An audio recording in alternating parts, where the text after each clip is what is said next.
con tanta información, con tanta cosa, no lo podría abarcar. Bueno, vamos a iniciar de una vez en materia. Pues vamos a darle como una breve introducción al tema de la información exógena, teniendo en cuenta que hay personas que hasta ahora están iniciando en este proceso, ya los que tenemos más experiencia presentando información exógena, pues tenemos muy claro para qué sirve y para qué es, pero pues nuestros compañeros que hasta ahora están iniciando o que quizás era su primera presentación de información exógena no tienen muy claro la situación. Entonces, la información exógena es una herramienta de fiscalización muy importante que tiene la DIAN. Recauda información con el fin de bajar los niveles de contrabando, de evitar lavado de activos, de comprobar información que se reporta frente a las declaraciones fiscales. Toda esta información la recopilan con todo lo que nosotros entregamos. Cuando nosotros empezamos con unos medios externos, por eso se llamaban medios magnéticos, que eran unos CDs que se llevaban, se entregaban en la DIAN, se entregaban con unos formatos. Afortunadamente esto ha evolucionado muchísimo, ya entregamos esto por medio de un sistema electrónico donde se llenan unos formatos en un Excel y se envían de una forma muy sencilla. Bueno, sin más preámbulos, vamos a hablar de la resolución 162 de 2023 y de la 188 de 2024, que son las normas que están enmarcando esto. Los temas que vamos a abarcar hoy van a ser, bueno, vamos a tratar de cumplirlos con todos porque pues es una información bastante extensa para cubrirla en 2 horas, pero vamos a tratar de que nos alcance el tiempo. Marco normativo, obligados y plazos, cambios más importantes, errores frecuentes, sanciones por incumplimiento y un espacio que ojalá nos dé el tiempo para preguntas que tengamos.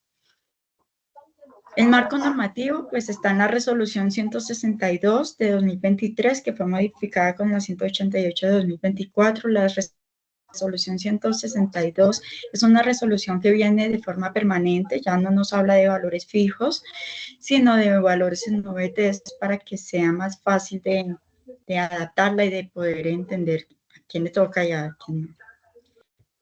Los obligados, bueno, los obligados son las cámaras de comercio, las bolsas de valores, los notarios, entidades que celebran convenios de cooperación internacional, entidades vigiladas por la superfinanciera, notarías, alcaldías, gobernaciones, registraduría, en fin, son muchas entidades las que reportan. Nos vamos a centrar en las que más nos importan a nosotros, que son las personas naturales y las personas jurídicas, y contratos de colaboración empresarial que son muy utilizados por las personas naturales y jurídicas para generar nuevos negocios. Entonces, ¿quiénes reportan? Las personas naturales con ingresos brutos mayores a 11.800 VT en el año 2023 o 2024 y que a su vez las rentas de capital y o no laborales sean superiores a 2.400 VTs. Personas naturales del régimen simple de tributación con ingresos mayores a 11.800 VTs sin considerar el tipo de ingreso. De esto ya vamos a hacer un pequeño ejemplo para que nos quede más claro quiénes reportan. Personas jurídicas de ingresos brutos mayores a 2.400 VT. Escúchame, Lucedy, escúchame un segundo, tengan la bondad, algún asistente hace un comentario, oculta la barra inferior donde dice dejar de compartir, ocúltala para que tenga la bondad. Ok, ya. Para que de pronto los colegas puedan leer un poquito la diapositiva. Discúlpame y continúe, por favor. Gracias. Listo. Bueno, no sé, acá se ve mi pantalla, no la veo. No, volvamos a ¿Está viendo compartir. mi pantalla? Volvamos a compartir. Por favor. Ya, ok. Gracias. Un arancel recíproco sería 0, no del 10%.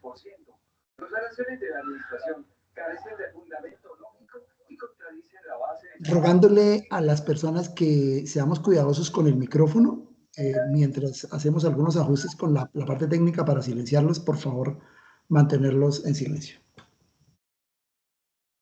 Ok, listo. Entonces, acá 2.400 VTs teniendo en cuenta la VT del año 2024. Se refiere a personas jurídicas que hayan tenido ingresos superiores a 112.956.000 pesos. Y las personas naturales que en el año 2024 o en el año 2023 hayan tenido ingresos superiores a 500.461.000 pesos 2023, 555.367.000 en el 2024. Listo. Seguimos acá. En las personas naturales o jurídicas obligadas a practicar retención y o autorretenciones en la fuente a título del impuesto de renta, IVA o timbre durante el año grabable 2024. Acá pasa algo curioso y es que le dicen a unos colegas, ay no, pues yo no tengo que declarar, no tengo que presentar exógena, porque no, en la empresa pues no tuvo ingresos, estuvo quieta, no hicimos absolutamente nada. Por ahí fue una factura de 5 millones de pesos, pero no tenemos en cuenta que dice obligados a practicar, no dice que hayan practicado retenciones. Eso lo dice el numeral 6 de la resolución 162 en el artículo primero, y también lo decía la resolución 1255 en el numeral F. Es importante ese detalle, si su RUT tiene la responsabilidad 7 o la responsabilidad 15, usted mínimo debe presentar el formato 1010 de socios y quizás el 1011 de información de declaraciones tributarias. Es muy probable que tenga que por lo menos reportar el valor en caja, probablemente si tiene un ingreso, si tuvo un valor en caja o un valor en bancos. Así que es importante que revisemos ese punto. ¿Quiénes más presentan exógenas? Los contratos de colaboración empresarial, consorcios, uniones temporales, joint venture. Estos contratos los presentan en los formatos 50 en adelante. Los que están obligados a consolidar estados financieros y una novedad que viene para el año 2025. Los socios o accionistas comuneras, sus asociados, suscriptores que hayan vendido sus acciones superiores a 5.000 VT y no le hayan informado a la persona jurídica, tienen que reportar información exógena. ¿Quién reporta? Los socios o accionistas si no informaron a la persona jurídica o la persona jurídica si le informaron a tiempo.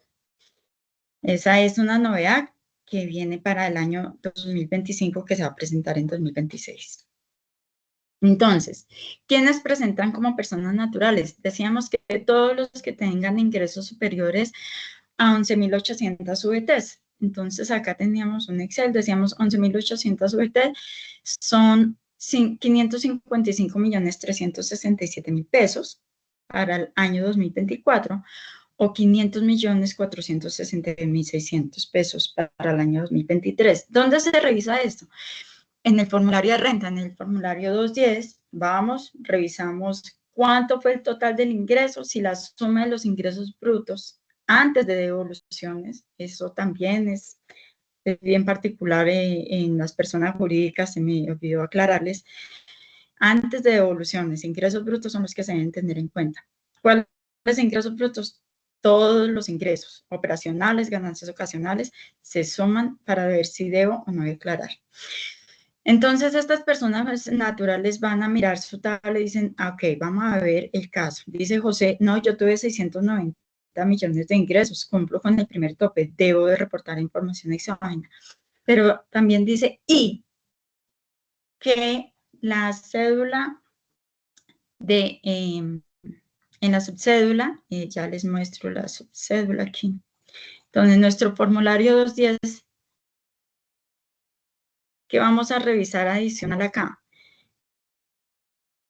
que las rentas de capital y o, estas sí son no, o las dos sumadas, las rentas de capital o las rentas no laborales, estas dos últimas subcédulas sumen 2.400 VTs o cualquiera de las dos. Entonces, vamos a ver. José tiene ingresos laborales de 380 millones, tiene unos ingresos por dividendos de 57 millones. Entonces, los dividendos no son una renta de capital, son dividendos, están aparte en las subcédulas, entonces eso no se tiene en cuenta. ¿Qué otra cosa nos dicen que tenga en cuenta? Las rentas no laborales. Este señor no tuvo sino unos ingresos laborales y una venta de una casa de habitación. No tiene que, declarar, no tiene que presentar información exógena porque no cumple con los dos topes. El primero lo cumplió, el segundo no lo cumplió. No, se descarta. Seguimos con María. María dice que tuvo unos ingresos por dividendos de 32.000, bueno, el primer ítem, 535 millones de pesos, lo cumple. Ok, vamos a ver el segundo ítem. Tiene unas rentas no laborales de 387.945.000 pesos. Eso es superior a lo que vimos acá, los 112 millones de pesos. María va a tener que presentar información exógena. ¿Qué información va a tener que presentar? Todos los formatos. El 1001, el 1003, todos los que haya tenido relación. Ya, no tengo que revisar más, ya miré que cumplo con los dos, 565 y una renta no laboral. Seguimos con Pedro. Pedro me dice, no, pues es que Luz, resulta que yo sí tuve un negocio y tuve más de 120 millones de pesos. Usted me dice que de acuerdo a las 2.400 VT yo debo reportar. No, no debe reportar porque no cumple con el primer ítem, 11.800 VTs.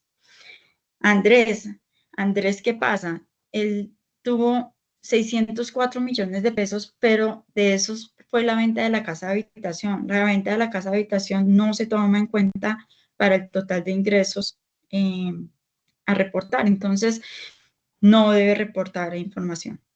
Angélica es del régimen simple y tuvo ingresos de 607.850.000, incluida la casa de habitación. ¿Qué dice la norma? Debe reportar. Eso dice la resolución 162 en el artículo primero dice, deben reportar, en el artículo 20, perdón, en el artículo 20 dice, deben reportar si cumplen más de los 555 millones de pesos. No importa para el régimen simple, para las personas naturales del régimen simple, no importa de dónde obtuvo las rentas. Entonces, esto es importante, este cuadrito es importante que lo tengamos en cuenta, porque pues tenemos errores en la presentación de la exógena porque muchas veces creemos que las personas naturales no reportan o tenemos solamente en cuenta el primer ítem o el segundo. Entonces, bueno, si es el segundo, pues no van a tener tantos problemas porque van a reportar por 112 millones, pero el primero y el es el que deben tener en cuenta. Ok, ¿cuáles son los plazos? El tema de los plazos empiezan el 25 de abril para grandes contribuyentes y vencen el 13 de mayo. ¿Qué van a verificar los grandes contribuyentes? El último dígito del NIT. Empiezan con el 1, terminan con el 0. Para personas naturales y personas jurídicas, empiezan el 14 de mayo y terminan el 13 de junio. ¿Qué deben tener en cuenta? Los dos últimos dígitos del NIT, sin dígito de verificación. Entonces empiezan en el 01 al 05, así sucesivamente hasta terminar en el 99.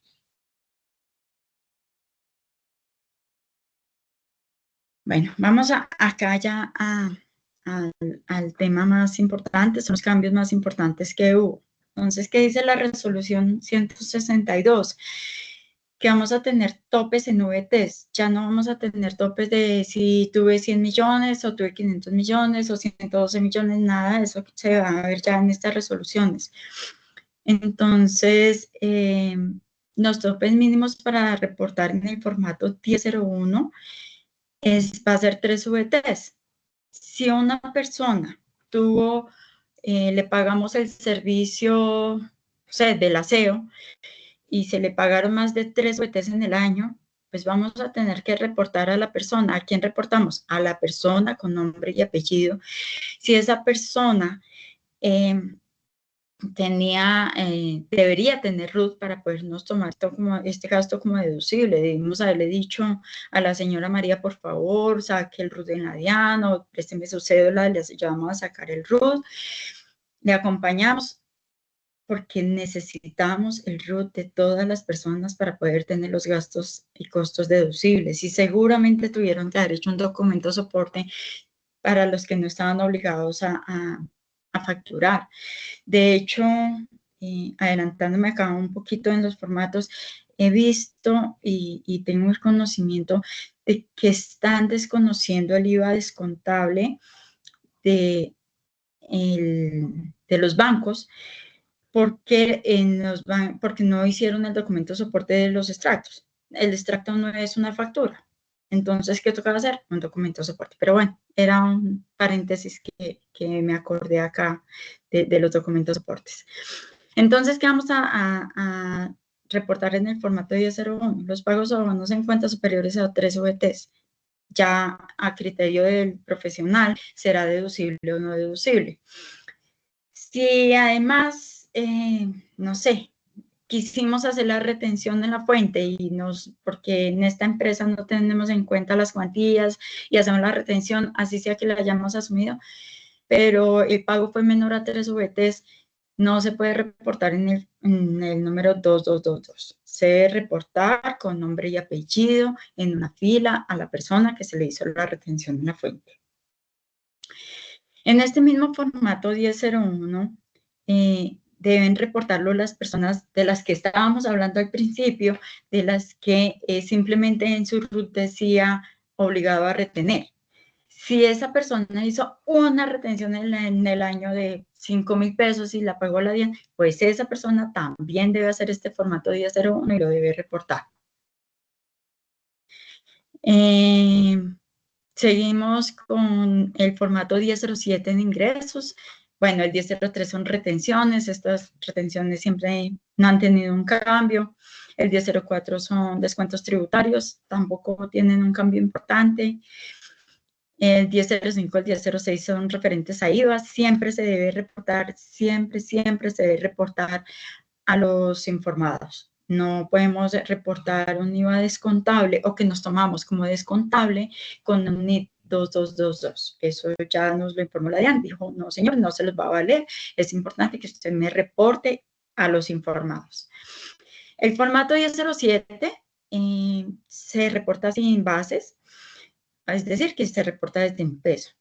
¿Qué pasa si no puedo identificar al tercero? Porque soy un almacén y llegó una persona a comprarme y esa persona me dijo, no, es que yo no le quiero dar la cédula. Ok, no hay problema, lo reporto en cuantías menores, acumulo todas mis cuantías menores y lo voy a reportar en el formato 1007, en el NIT 2222 con el código 43.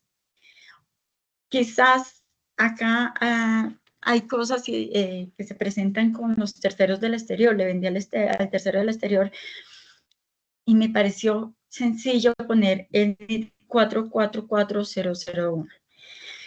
Pues no, señores, ya la DIAN nos dijo, si en el país que le compró a usted tiene un tax ID, un número de identificación tributaria, un RUT de ese país, por favor, infórmeme ese número.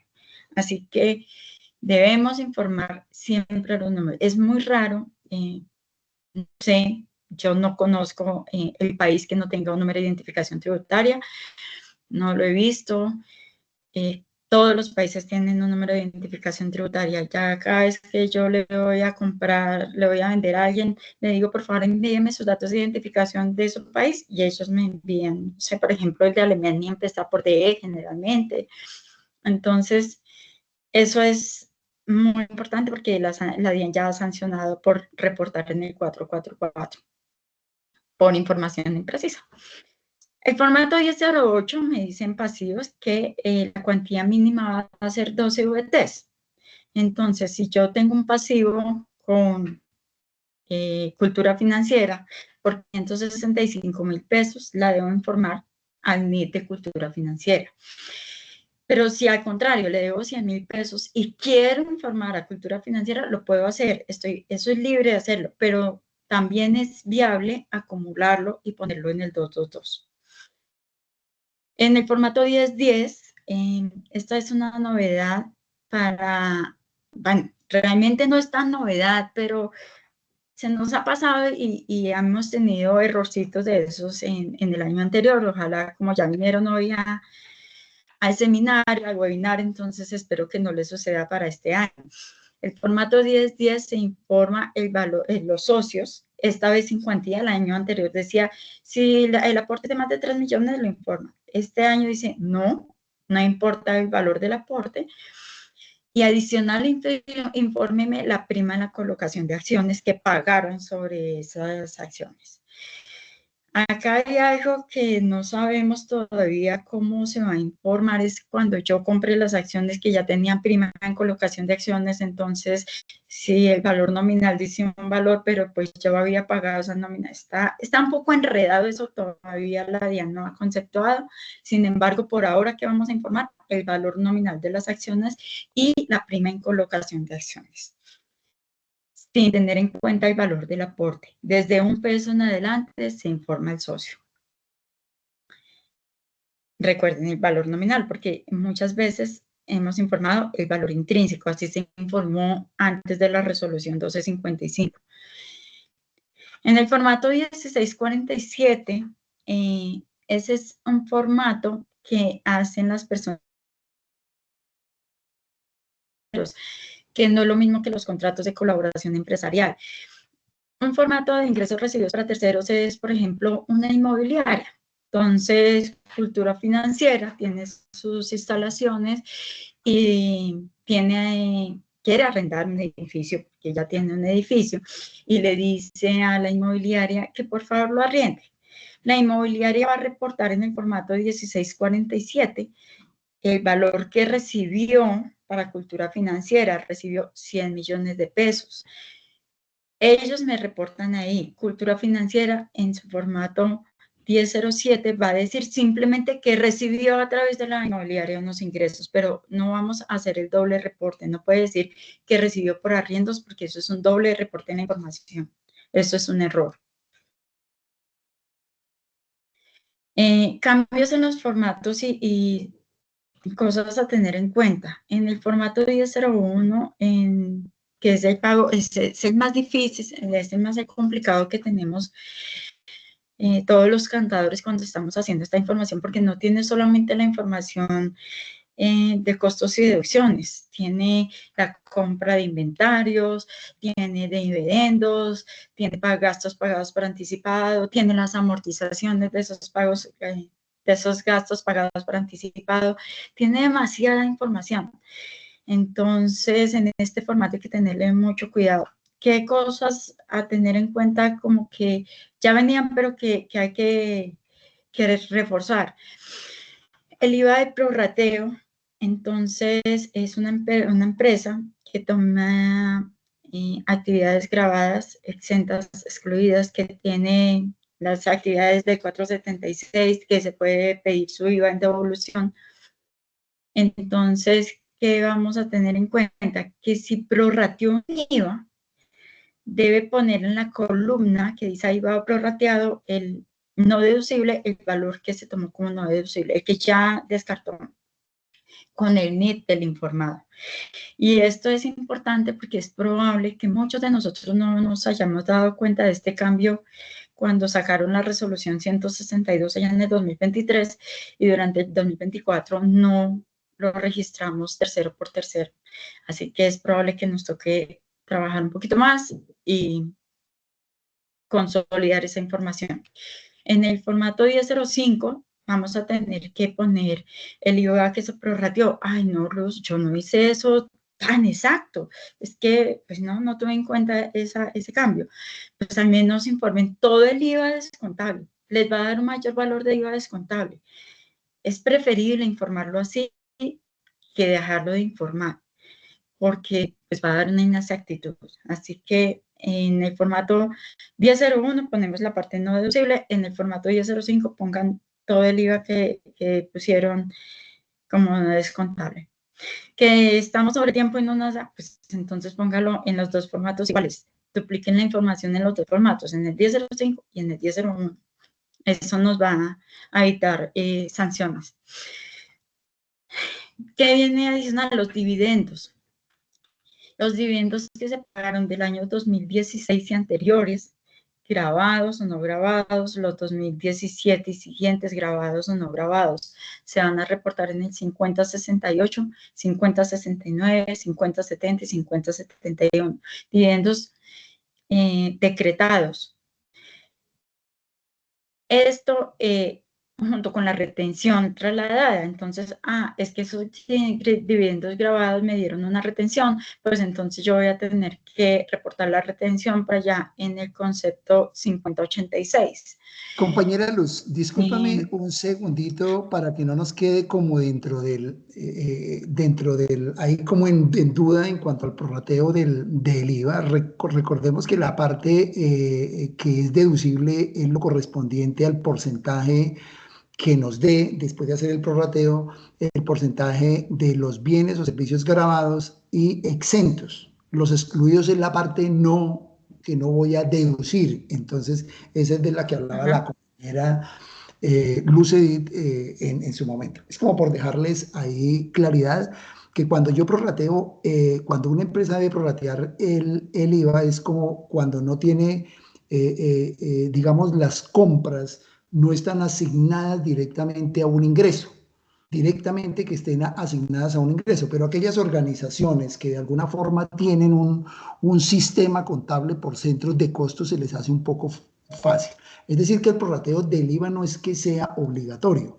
Lo que es obligatorio es de alguna manera aclarar esos IVAs que en las compras a dónde los vamos a imputar. Y como es difícil, cuando una empresa tiene diferentes tipos de ventas de bienes y también de servicios, entonces hacemos el procedimiento de prorrateo de IVA y el IVA deducible es el correspondiente al porcentaje de los bienes grabados o servicios grabados y los exentos.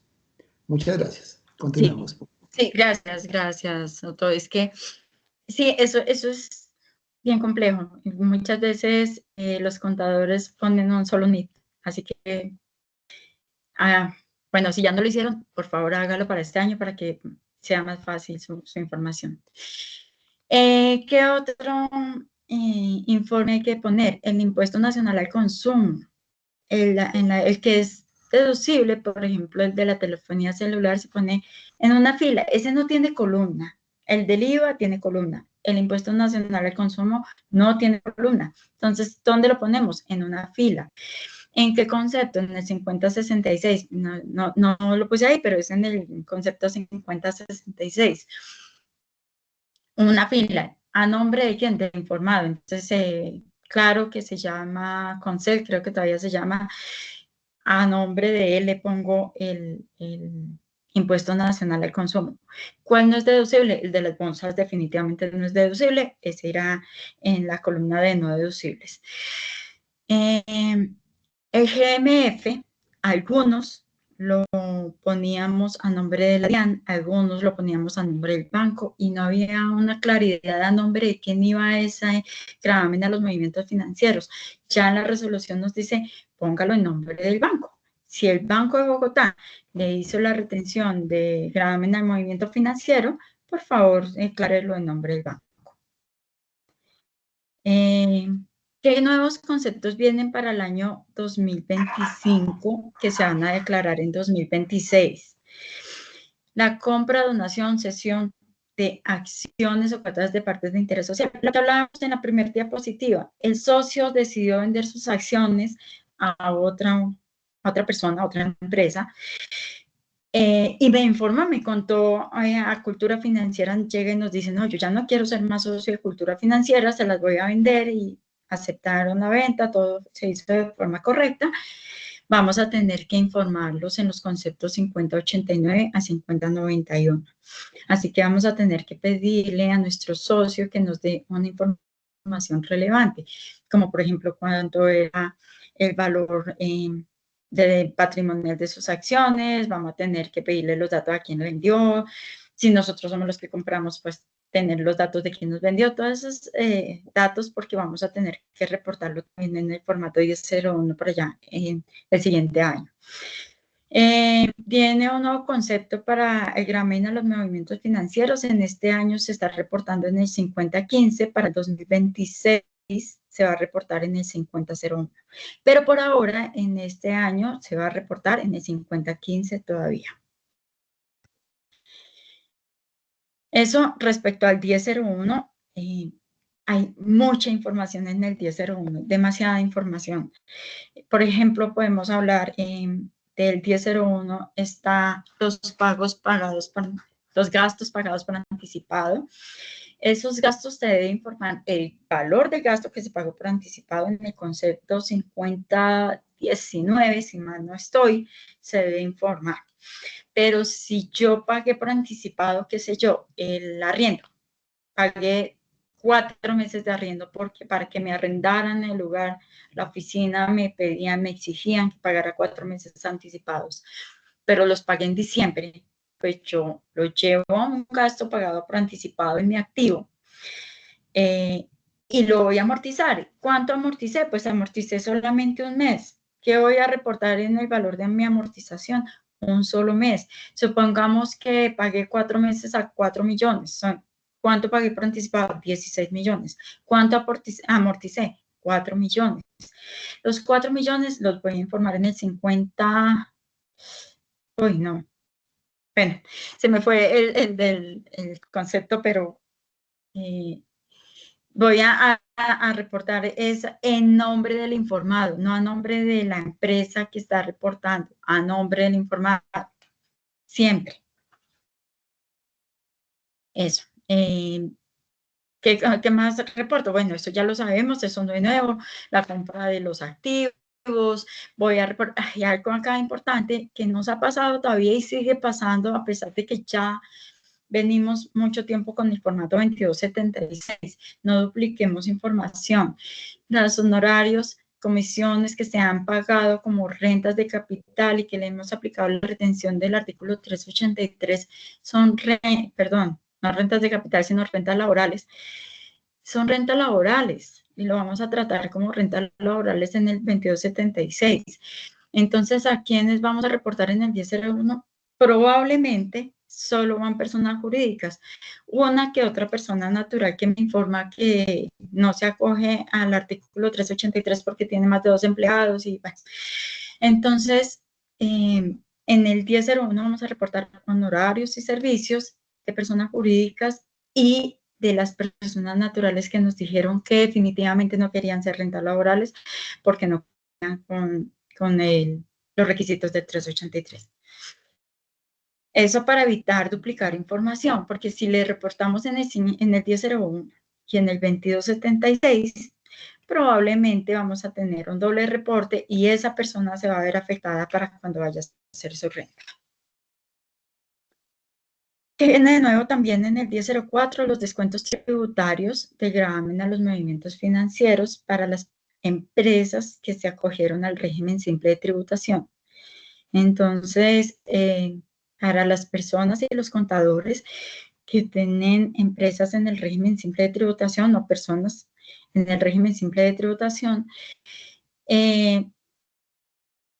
tienen derecho a tomar como descuento tributario el valor que pagan de gravamen al movimiento financiero o también el 5%, el 0.5% del valor de los ingresos que se hayan hecho por medio de canales electrónicos, bancarios.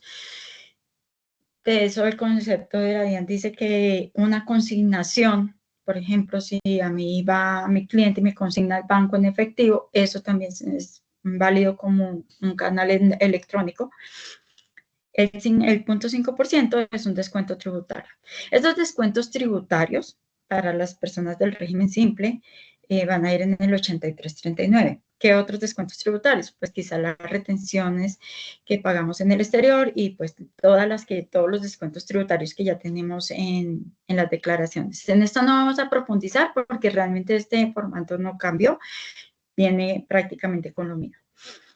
El formato 1010 de socios, ¿quiénes lo van a informar?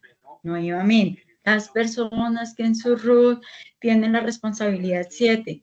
Que no retuve, no importa, por favor reporte el 1010 con el único socio que tenga la empresa. No tengo sino uno y tiene 1 millón. Ok, reporta al señor que tiene 1 millón de pesos. ¿Quiénes más reportan? Las personas jurídicas, sociedades y asimiladas con ánimo de lucro. ¿Por qué las sin ánimo de lucro no? Pues porque no tienen socios. Ellos no tienen socios, luego esas entidades no van a reportar socios. Las cooperativas y los fondos de empleados sí van a reportar a los asociados, entonces ellos van a reportar el formato 1010.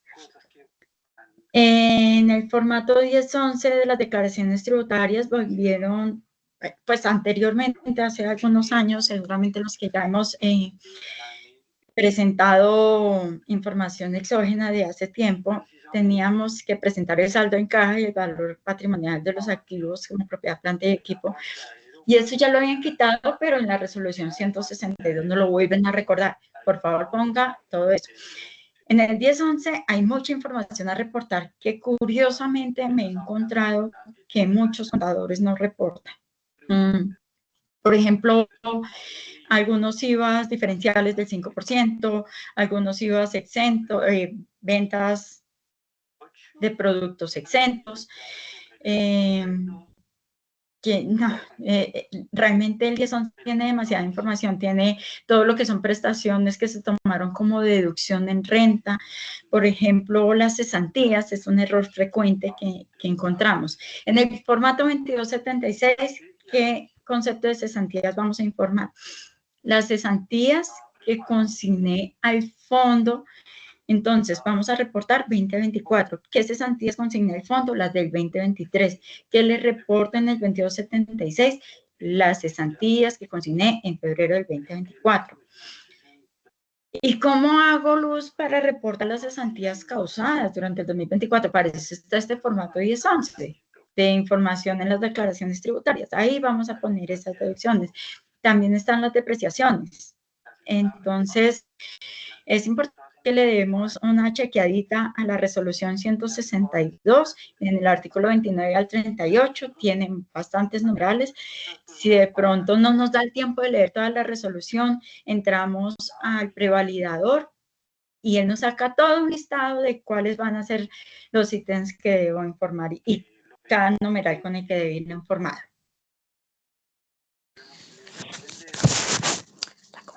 Bueno, esperemos que hasta ahí vayamos, pues claro, no sé si hasta ahí tenemos alguna inquietud, aunque vamos a abrir un espacio, pero pues no sé si tienen alguna inquietud. Hasta ahora no han levantado la manito, apreciada Luz, entonces podemos continuar. Sin embargo, si hay algún participante que tenga alguna pregunta para que no se nos quede, puede activar el micrófono y formularla.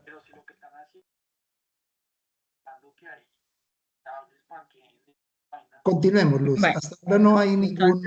Así, hay dos preguntitas, démosles un poquito de espacio, querida Luz. Vamos con la persona, bueno, voy a leerla como está acá, JMS. Muy buenas noches. Adelante con su pregunta. Buenas noches. Gracias por el encuentro. Mi pregunta es la siguiente. Tenga la bondad, colega, excúsame que para nosotros y para esta comunidad, este grupo de amigos, es muy importante que tenga la gentileza y nos regale su nombre. No. Muchas gracias. Hans. Perfecto, perfecto. Gracias. Mi inquietud es la siguiente, es que cuando usted hablaba ahí que el colega sobre lo del prorrateo, me quedé con la inquietud. Ese IVA prorrateo, dice, no es deducible. No se supone que cuando hacemos el prorrateo del IVA, entonces sacamos el IVA descontable y en lo que no es IVA descontable se lleva como deducible en renta. Entonces ahí ese IVA de prorrateo no deducible, un poquito confundido con respecto a no deducibles. Bueno, sí, me quedó ahí. No, claro. No.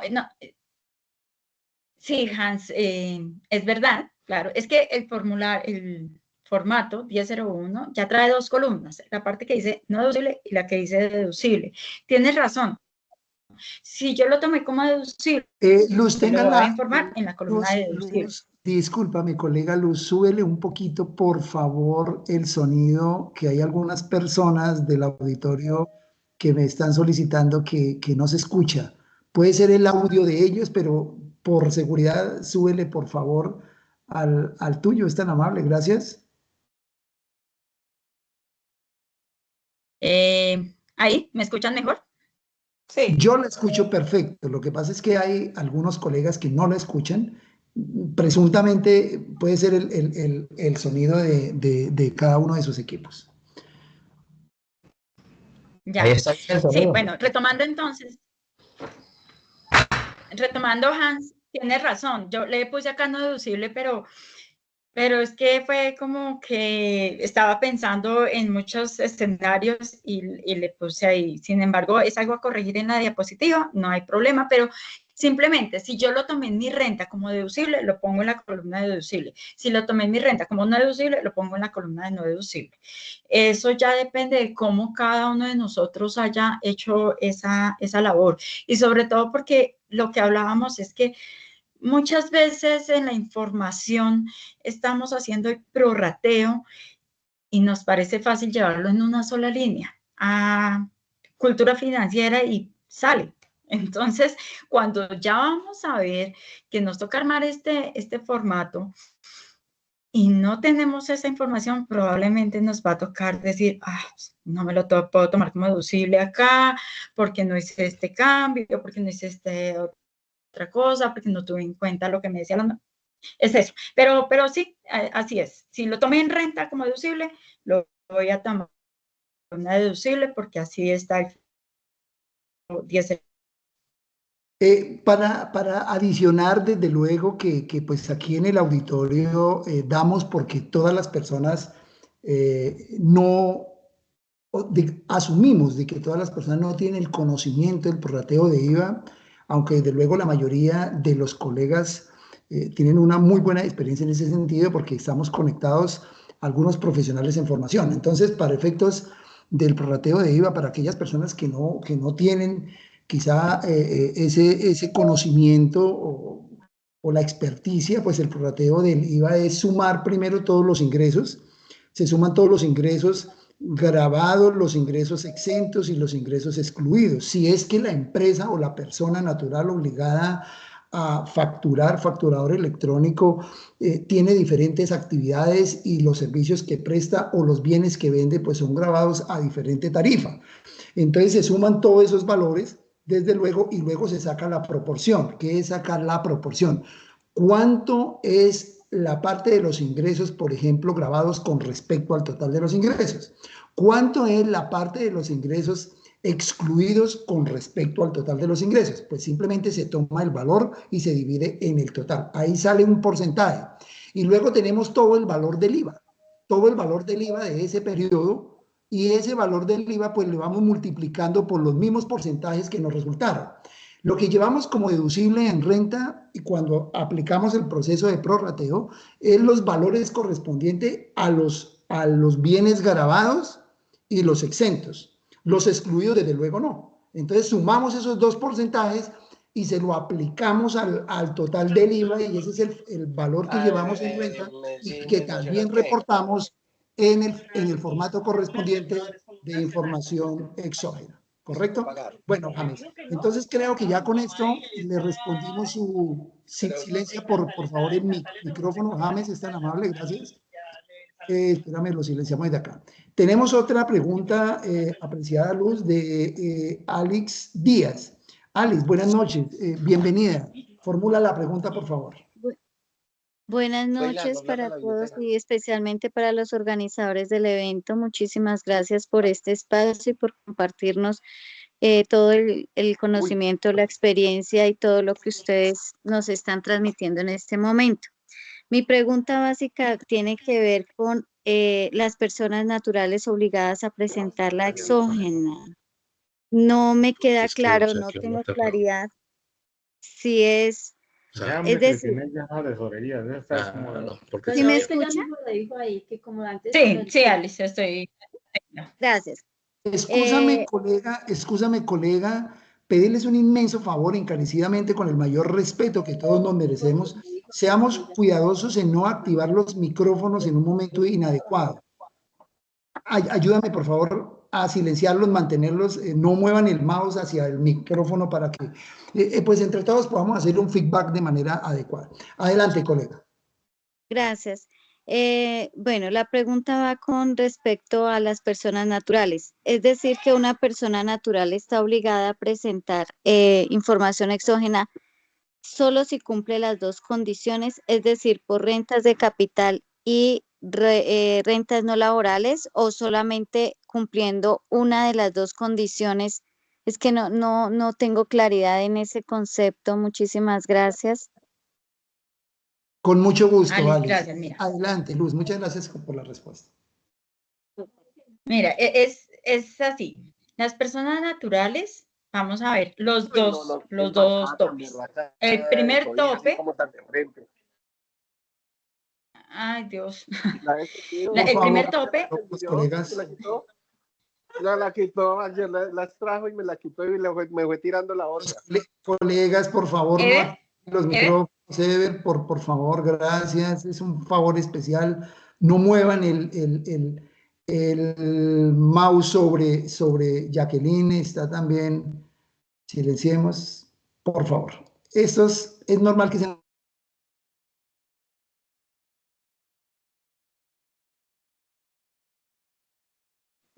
Perdón, es que creo que no. Ahora sí. Silenciaron los micrófonos y ya no se escucha nada.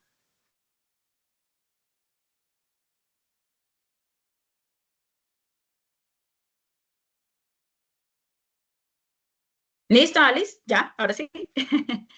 Ahora sí, señora, gracias. Listo, entonces mira, las personas naturales que tienen ingresos brutos superiores a 11.800 VT en el año 2023 o 2024. ¿Qué reviso en ese momento?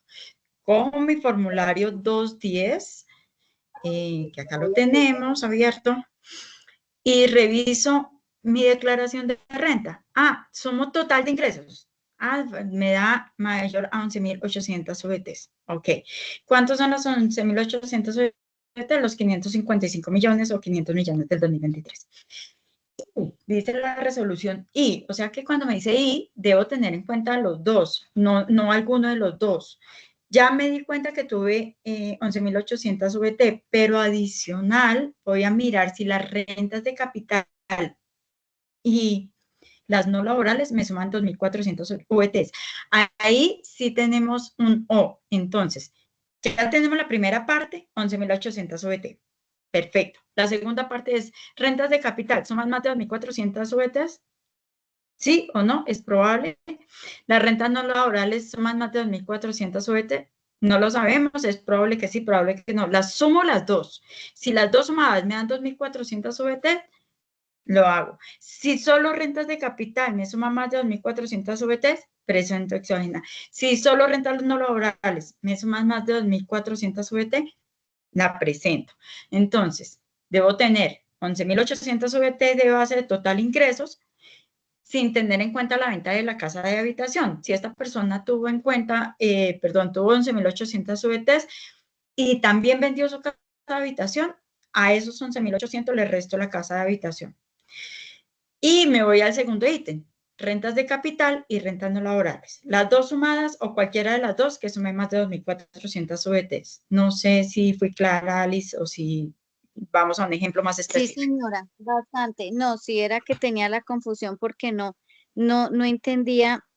Digamos que los 11.800 VT son el total de mis ingresos. Mis 555 millones me deben de sumar todos mis ingresos. Ahí no tenemos en cuenta si son ganancias ocasionales o no, sino todos los ingresos. Si yo ya veo que tengo más de 555, entonces ahí sí voy a mirar si cumplo con la segunda condición, que son las 2.400 VTs.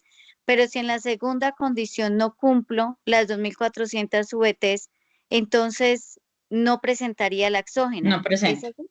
Ah, ok. No presenta. Así es, exacto. Deben de A los cumplirse las dos 11.800, condiciones. sí, a los 11.800 lo único que le vamos a restar es la venta de la casa de habitación. Es lo único que me dijeron. Esto para personas naturales que no pertenecen al régimen simple. Sí, Porque señor. algunas personas naturales se acogieron al régimen simple. Esa sí dice, no importa. Ahora, Si usted tuvo ahora 11.800, presente. querida colega y demás colegas, quiero, pues esto es recordemos que un webinar es una conferencia en la cual podemos interactuar nosotros de manera ordenada, pidiendo la palabra como lo están haciendo con el expositor. En cuanto a la casa de habitación, ahí hay también una confusión y he visto, de acuerdo a la experiencia, es que unos reportan a veces el valor total de la venta. Y recuerde que el valor total de la venta no es ingreso. Entonces, aquí tenemos que devolvernos un poco a los marcos técnicos normativos contables vigentes en Colombia, que de alguna manera la sección de ingresos, en ese caso, cambió unos conceptos. Aquí lo que llevo yo como ingreso es lo que se llama la utilidad, pero a nivel internacional no se llama utilidad, sino se llama ganancia. Es decir, tomar el valor de la venta de la casa y restarle el valor fiscal. Recordemos que tenemos que restarle el costo y el valor restante es el ingreso, no es el valor de los 500 millones, 600 millones o X unidades monetarias. Entonces tenemos que ser cuidadosos en ese sentido. Ya para efectos de la ganancia ocasional, pues ya tenemos que ver la casa de habitación cuánto tiempo la hemos mantenido, o menos de 2 años o más de 2 años, y también hay unas VTs exentas cuando nuestra casa de habitación es la única casa que nosotros poseemos, la única casa que nosotros tenemos. Entonces puede ser exenta para el impuesto de ganancia ocasional siempre y cuando nosotros vamos a invertir el valor de esa casa, la vamos a invertir en la reposición de otro activo similar, ¿correcto? O pagamos una hipoteca, pero a la misma casa. Entonces es clarísimo aquí que después hacemos un webinar o una conferencia al respecto, pero entonces para redondear, como ingreso llevamos es la utilidad. Bien, gracias colega por la pregunta. Por favor van bajando la manito, le damos la oportunidad a Derly. Derly, muy buenas noches. Buenas noches. Gracias. Mi pregunta era básicamente al IVA que se relaciona como descontable, es decir, los deducibles en la columna paralela se relaciona a este IVA. De repente lo que voy a exponer no sea una buena práctica, pero pues digamos que en algunos lugares que estuve, lo que hacían es coger el valor deducible y calcularle el 19%. ¿Eso estaría bien o tendría que hacer de acuerdo al monto que efectivamente... Es decir, ¿este tiene que cuadrar o cómo sería la buena práctica para relacionar ese IVA? A ver si entendí bien la pregunta. Estamos hablando del formato 1001 en el que se informa el valor deducible y no deducible, o del 1005 donde informamos el descontable. Sí, gracias. El 1001. El 1001. En el 1001. ¿El qué? El deducible y el no deducible. Ajá, acá en esta columna que nos salieron ahora, que dice IVA mayor valor del costo. Exacto. ¿Sí? Nos referimos a estas. Sí, Okay. pues No. lo que hacían era sacar todo el valor de manera que les cuadrara y sobre esa base le calculaban el 19%, pero yo siempre he tenido esa inquietud, si eso debe ser así o cómo finalmente se debe llevar ese IVA. Pues no, miren, yo creo que esto es un error que se nos da quizás por el afán y por errores en las parametrizaciones de los diferentes software, porque no necesariamente toda la base tiene IVA. O sea, muchas veces nos encontramos un ejemplo muy común, las facturas de los abogados. Ellos nos envían unas facturas en las que nos dicen, mire, por mi servicio jurídico son 10 millones de pesos, pero yo tuve un reembolso de gastos de 1 millón de pesos. El IVA me lo van a cobrar sobre los 10 millones de pesos, ¿no? Sobre los reembolsos de gastos no me cobran IVA. Y eso está regulado y es legal. Entonces, si yo le saco el 19% a 11 millones, pues no me va a cuadrar. Creo que es un error en el que estamos incurriendo por acomodar cifras que a la final la DIAN no está preguntando si cuadra o no cuadra, sino infórmeme su realidad fiscal. Y es por quizás errores en nuestro software en cómo los parametrizamos. Es más, y lo veo más desde ese punto de vista, porque si yo me pongo en el trabajo de informar las cifras en cada línea, pues probablemente no voy a tener que entrar en el desgaste de dividir en el 19%. Creo que es, así entendí la pregunta, no sé si lo estoy respondiendo bien, Derlis, porque es lo que estoy comprendiendo es que toman este valor del pago anual en cuenta y a ese valor le ponen el 19%. Sí, sí, señora, muchas gracias. De hecho, en su momento la profesional que estaba llevando la dirección de la información exógena buscaba que esta columna le cuadrara con los IVAs descontables, entonces para mí siempre había Bueno, sido un poco el 1001. Derly, ya. muchas gracias por la pregunta y esperamos que haya quedado solucionada. Vamos con la siguiente pregunta. Marta Lucía, buenas noches. Buenas noches a todos. Un gusto compartir estos espacios. Mi comentario es con respecto a qué información, a ver ustedes cómo lo han interpretado, a qué información las personas naturales deben reportar. Mi inquietud es porque en el parágrafo 3 del artículo primero de la resolución 162, ahí menciona que las personas naturales y asimiladas están obligadas a suministrar la información respecto de las rentas de capital y las rentas no laborales. Entonces uno como que lee ese y dice, pues solamente están obligados a reportar información de esos dos tipos de ingresos.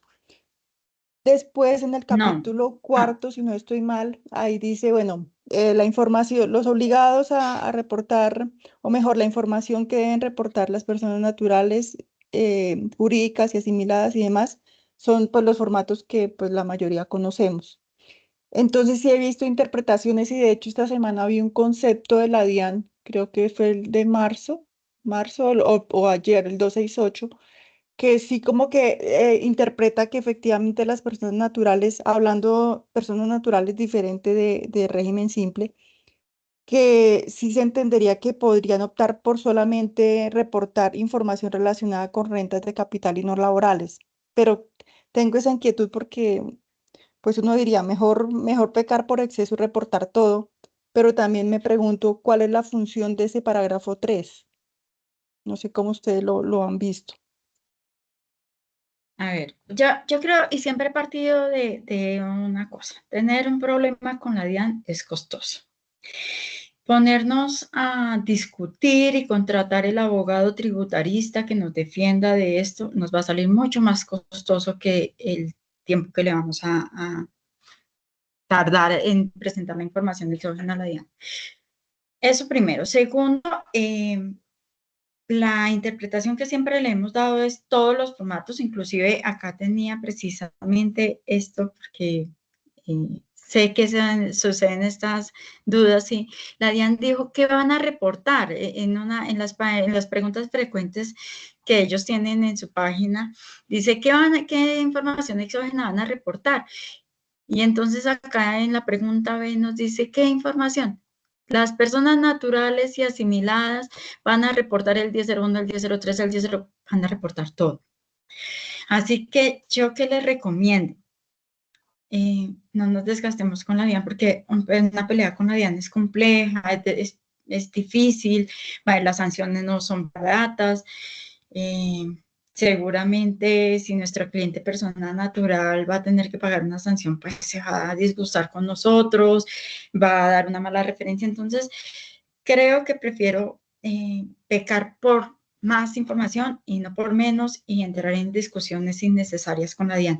Si la DIAN me está diciendo que reporte estos formatos, reportemos estos formatos. Es lo que yo siempre he dicho, sin embargo, la resolución para mí sí lo dice, sí dice que reporten todo. No sé, Otto, si tiene alguna apreciación adicional. Respecto, es total. De hecho, el impacto para la persona que informa pues es mejor, aunque lo que dice Luz, a veces la interpretación inadecuada, como en este caso lo que nos comenta la colega, pues a veces se presenta para omitir algún tipo de información. Entonces, es simplemente analizar lo que acaba la expositora de decirnos, que estoy totalmente de acuerdo. Es mejor reportar tal como dicen esas preguntas y respuestas del ARIAN, porque muchas veces en las resoluciones hay algunos vacíos. Bien, esperamos, colega, que de alguna forma le hayamos dado respuesta o estemos dando respuesta. Vamos con la siguiente pregunta, por favor, van bajando la manito. Vamos con dos preguntas más para continuar y las otras las dejamos para el final. Voy con una persona que en este momento está dentro de la plataforma o dentro del Teams como contador. Muy buenas noches, no está el nombre acá, tenga la bondad y nos da su nombre. Muy buenas noches, colegas, espero se encuentren bien. La pregunta específica es lo siguiente. ¿Cuál es su nombre, colega? Tenga la gentileza que acá no me aparece el nombre. Gracias. Orlando Neusa. Bienvenido, colega Orlando, con su pregunta. Gracias por la información y por la exposición que están dando, que me parece que este tipo de eventos enriquecen la profesión y a nosotros como contadores. La pregunta es la siguiente específicamente. Las entidades declarantes no contribuyentes, pongamos el caso de un sindicato, si ese sindicato no ejecuta actividades que estén gravadas con IVA porque no desarrollan actividades ni comerciales ni industriales, en el momento de que efectúan una compra de un activo, ese IVA dentro de la información del formato 1001 se debe llevar como un valor del costo o también se debe hacer la discriminación dentro del formato. Esa es la pregunta en específico. A ver, en ese caso se va a hallar el IVA como mayor valor del costo no deducible en la columna que estábamos mirando acá, en la columna Q, acá, que no la puedo resaltar. IVA mayor valor del costo o gasto no deducible. Vamos a informar cuánto me valió mi activo, 1.000.000 de pesos, y el valor de los 190.000 los vamos a declarar en la misma fila, pero en la columna donde dice IVA mayor valor del costo o gasto no deducible. ¿Por qué es no deducible? Porque pues un activo fijo no va a ser un valor deducible. Ya, pero, o sea, ¿se llevaría el valor total dentro de una sola columna? A pesar de que, digamos, nos estén en el momento de comprar el activo, ese activo, pues lógico que trae un IVA incorporado dentro de la factura. Porque es que hay un caso especial y es que dentro de el detalle de la resolución 162, pues para las entidades sin ánimo de lucro, esos deben seguirlo a pesar de que son personas jurídicas, declarantes más no contribuyentes. Declarantes no contribuyentes. Exacto, son declarantes no contribuyentes, perfecto.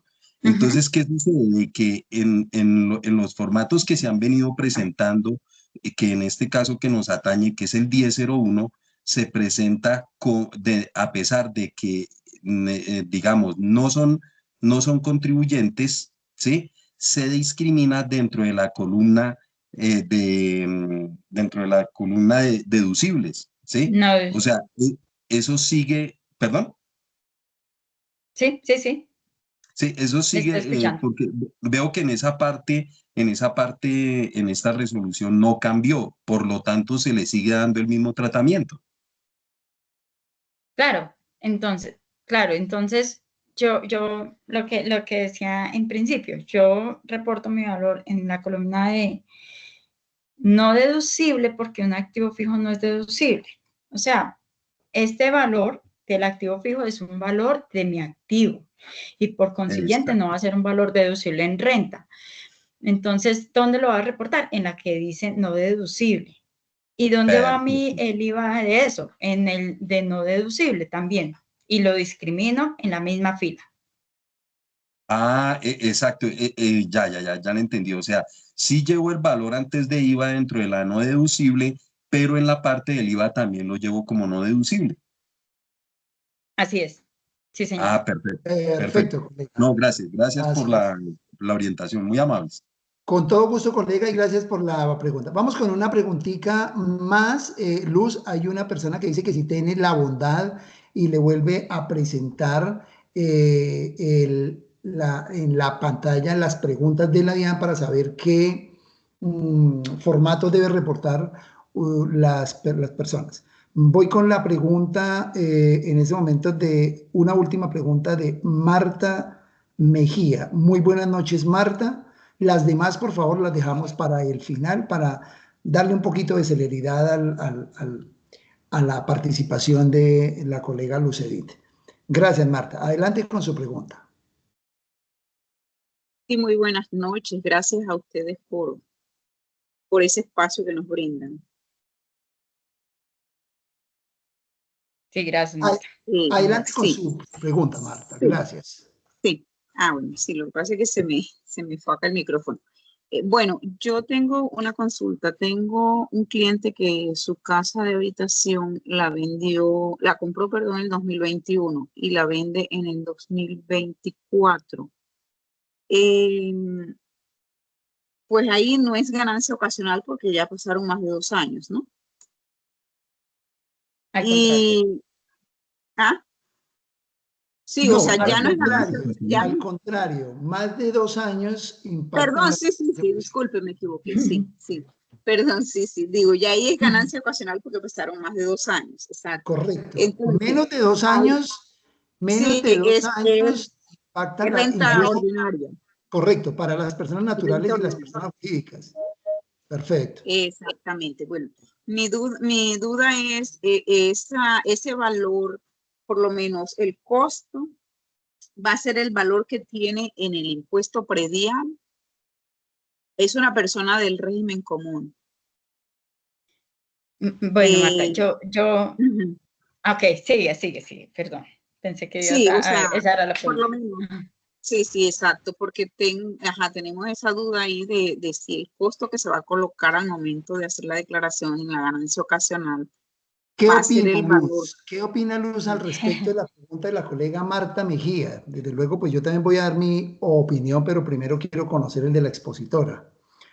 Bueno, vamos acá a salirnos un poquito del tema de la información exógena, pero esto espero que sea, no quiero ser grosera, Marta, pero quiero que sea solamente un paréntesis para que no se nos vaya el tema que estamos hablando. Correcto, estoy totalmente de acuerdo, pero vamos a responderle brevemente aquí a la... Sí, doctora, disculpe, lo que pasa es que resulta, no, tranquila. No, pero le comento algo, resulta que en el formato 4007 yo debo informar ese ingreso.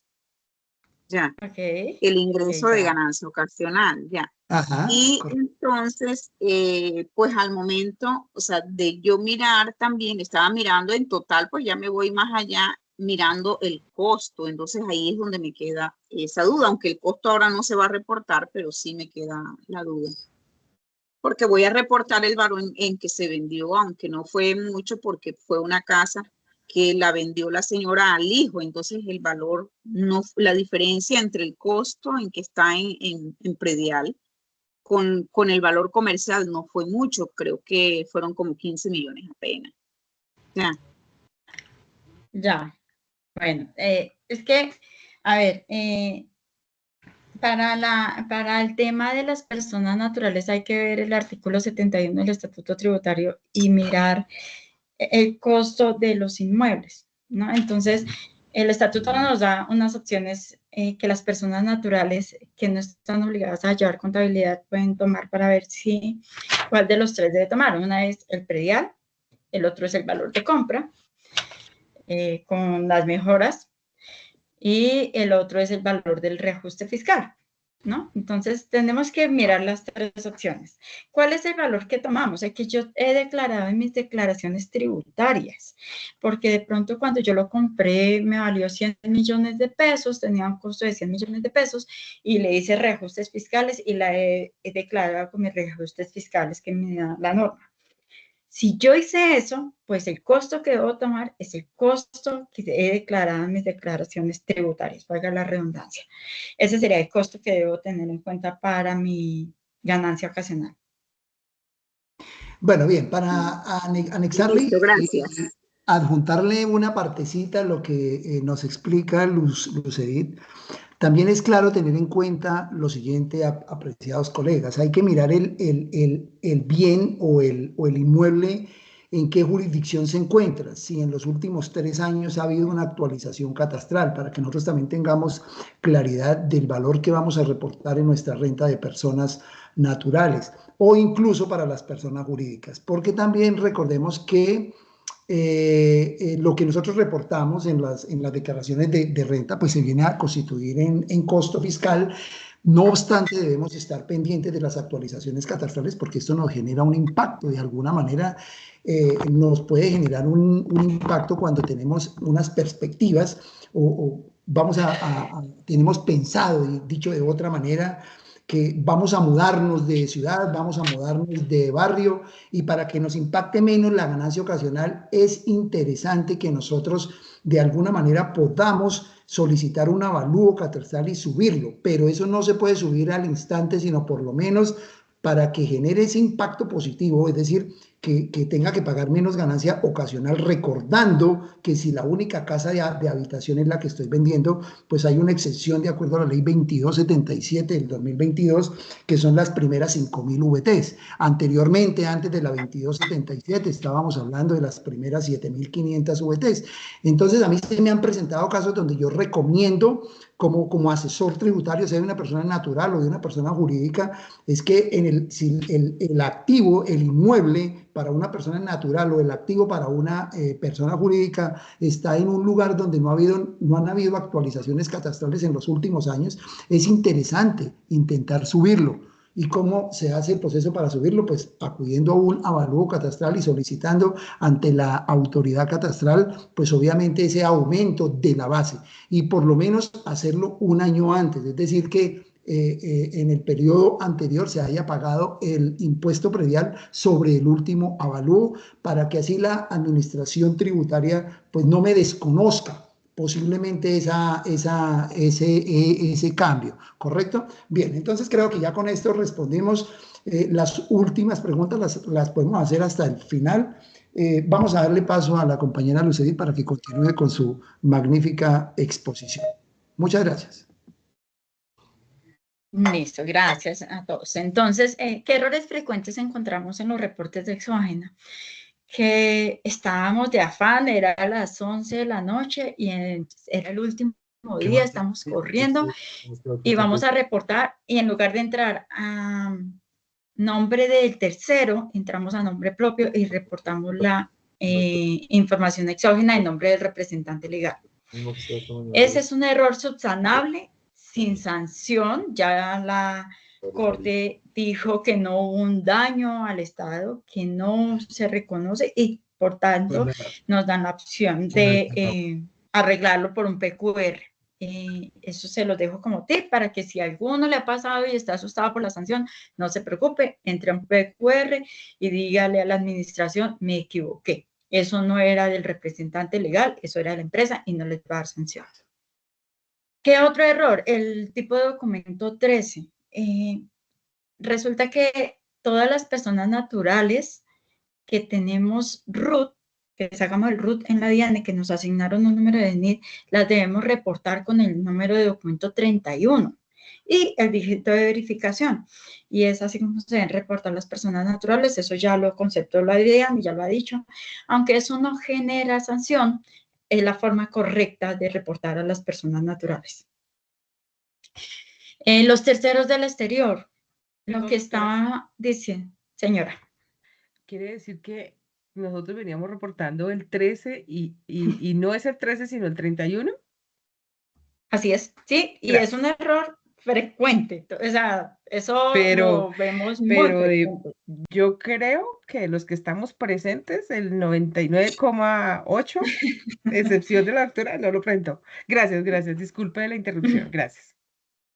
Bueno, los terceros del exterior, entonces, se los había dicho por allá en el 1001 o en el 1007 también. Si yo vendo, si compro, si tengo algún gasto con algún tercero del exterior, lo debo reportar con el NIT de ese tercero. Y si, mucho más si son personas naturales, o sea, más énfasis tiene la DIAN en eso. La DIAN ya, ellos, por los temas de intercambios de información, necesitan los valores, los números reales de identificación desde el tercero del exterior para poder hacer sus cruces. Entonces, tengamos el cuidado de pedirle al tercero del exterior que me mande su número de identificación tributaria de su país. Eso es otro error. Entonces, estamos reportando el 444. Es probable que la DIAN nos diga, no, venga, usted le está vendiendo a Estados Unidos, pero si en Estados Unidos son Tax ID, ¿por qué no me envía el dato del Tax ID de ese señor?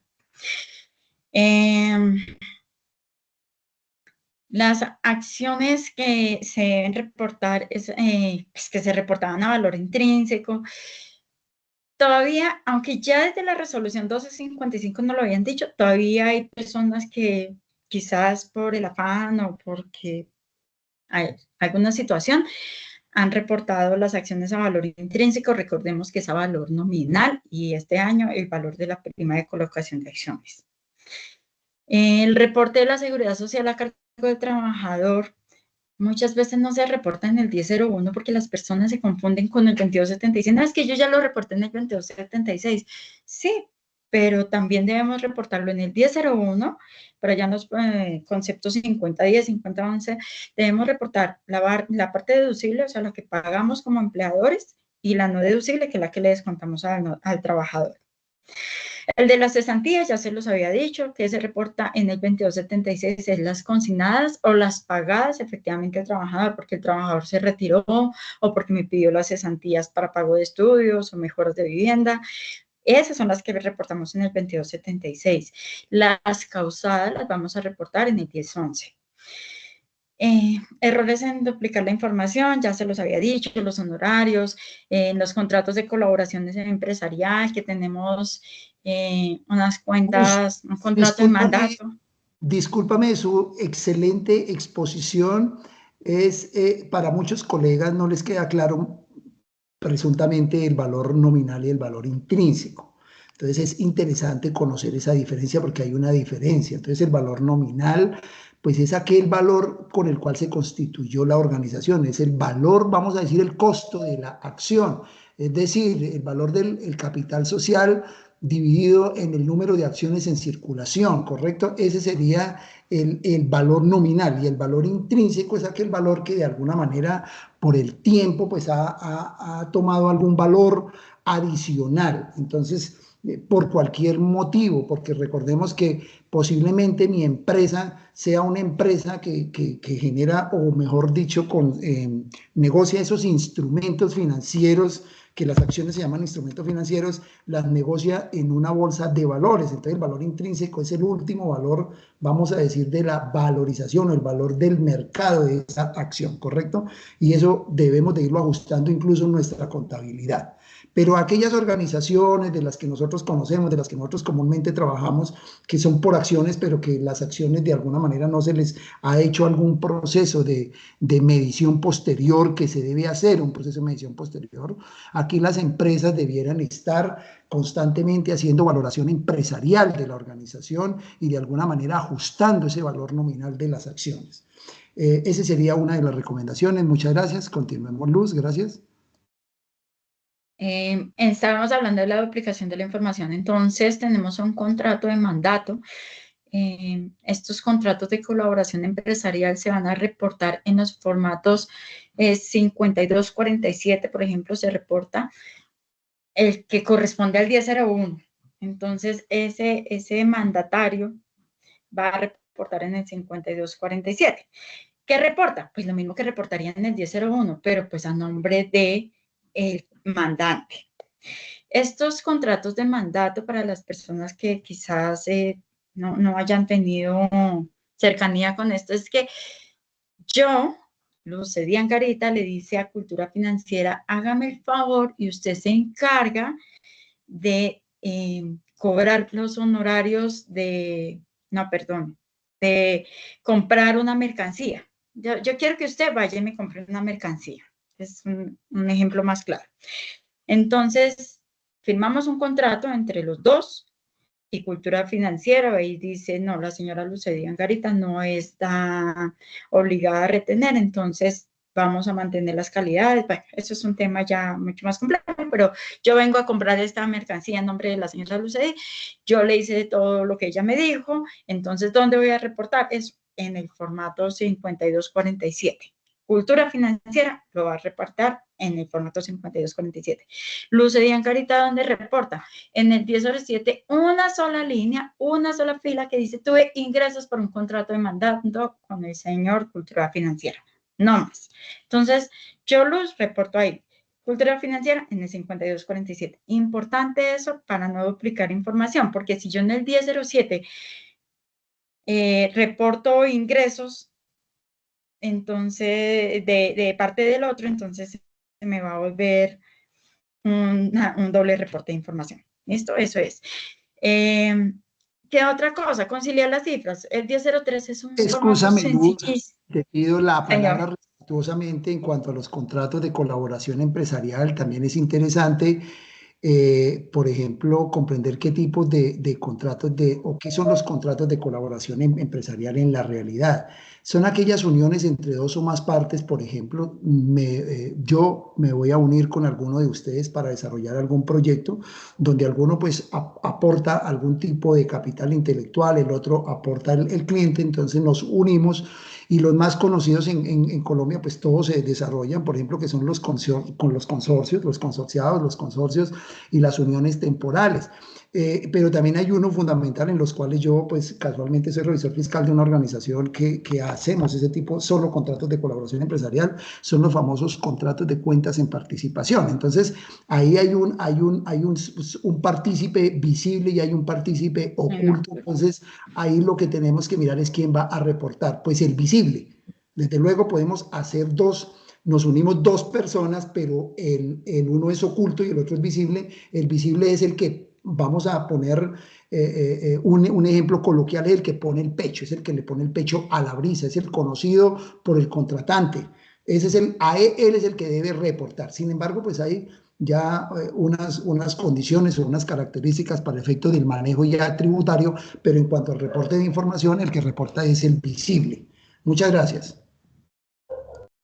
Sí, sin embargo, para completar esa información, el oculto debe reportar en el 1007 que tuvo un ingreso en ese contrato, simplemente una sola línea. Claro, ese ingreso del oculto es cuando al final se hacen cuentas como quien dice, y de acuerdo a mi participación lo que me corresponde, es lo que se llama el traslado de los ingresos, costos y gastos, porque el socio visible le hace un traslado de ingresos, costos y gastos al socio oculto y desde luego el socio oculto reportará su parte, pero inicialmente el visible es al que va a reportar la entidad contratante, es al que va a reportar porque el oculto no lo conoce nadie.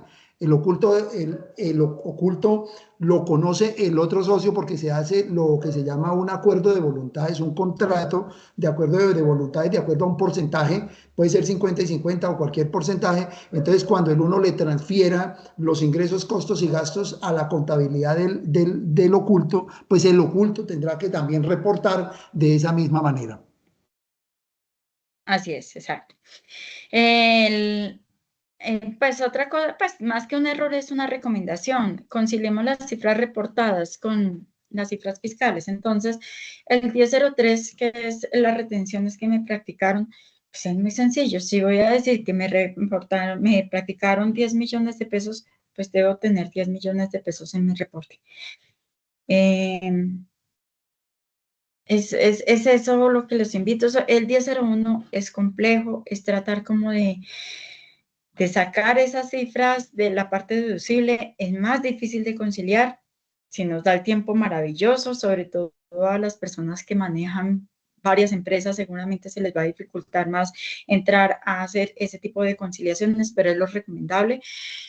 Y sobre todo cuando se presentan situaciones, acá hay una cosa que más que un error es una situación que se ve por diferentes razones, no estamos acá para juzgar el trabajo de nuestros colegas, pero se llegó el día del vencimiento y son las 11:59 y estoy sudando frío para pasar este reporte. Y no, lo pasé a las 12:05, o sea, es que no me dio el tiempo.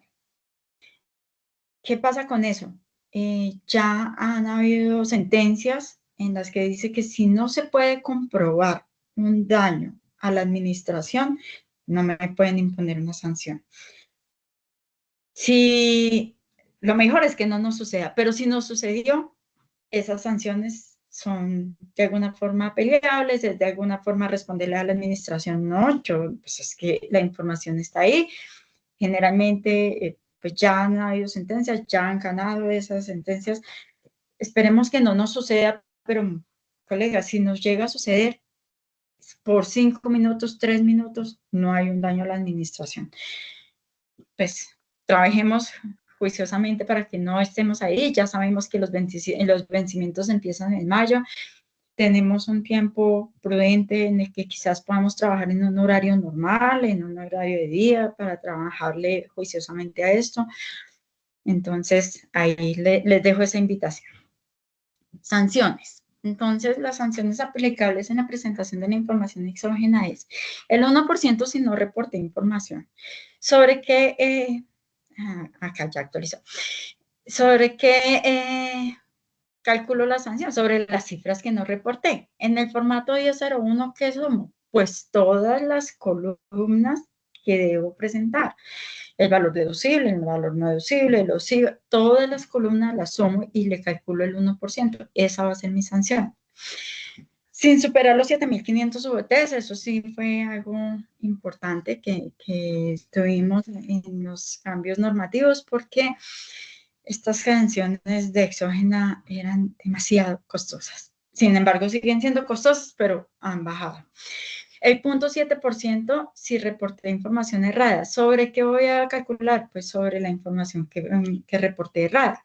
No sobre todo el total de sino sobre lo que reporté errada.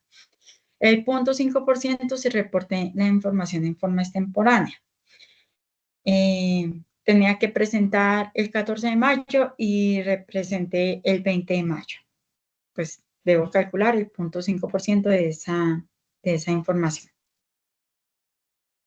¿Qué también nos puede pasar en este tema? El desconocimiento de deducciones, costos, gastos, los descuentos tributarios. Entonces, exponernos a dejar de presentar la información o no presentarla. Oye, llegó el último momento, mi software, no sé, ese día se le entró un malware a mi equipo y me dañó toda la información y tengo la información por partes. Reporten por partes, así sea, que tengan que corregir después, pero no dejen de presentar la información porque las sanciones no son, pues no son agradables y mucho menos si vamos a tener desconocimiento de deducciones, costos o gastos. ¿Cómo podemos reducir esas sanciones? Bueno, si la DIAN va al 50% antes de que la DIAN me notifique la sanción. Entonces, la DIAN me invitó cordialmente, me envía uno de esos oficios persuasivos que cuando los vemos nosotros queremos salir corriendo porque nos viene algo. Entonces, al 50% antes de que la DIAN me profiera la sanción. Al 70% si la subsano dentro de los 2 meses siguientes a la notificación de la sanción. O al 10% si la corrección es de forma voluntaria. Yo me di cuenta que me equivoqué en el formato 1007 y la voy a corregir voluntariamente, entonces solamente pago el 10% de esa corrección, de esa sanción que calculé. Entonces, siempre con la mínima, ¿no? Como siempre no nos podemos bajar de las sanciones mínimas. Eso en tema de sanciones. Pues espero, es que el tiempo era corto, traté de correr en lo más importante, pues es demasiada información. Espero haberles cubierto las mayores dudas respecto de la información exógena. Podemos abrir otro espacio pequeño de preguntas. Bueno, muy buenas noches de nuevo, apreciados colegas, dándole las gracias a la colega Lucedit Angarita por su amplia exposición y el dominio del tema. También en nombre del portal Cultura Financiera, a todos ustedes, los asistentes, que esperamos haya sido de su gran agrado este curso y que les, o más que curso, este conversatorio, y que les haya generado algún impacto dentro de su proceso, un impacto positivo, alguna, vamos a decir, alguna inquietud, por lo menos de ir y profundizar en la lectura. Vamos con algunas preguntas que nos quedaron, apreciada Luz. Creo que ya a Marta Mejía se le había dado la oportunidad de la pregunta. Vamos a darle oportunidad a Olga Inés. Colega Olga Inés, muy buenas noches. ¿Cuál es su pregunta? Buenas noches para todos. Buenas noches.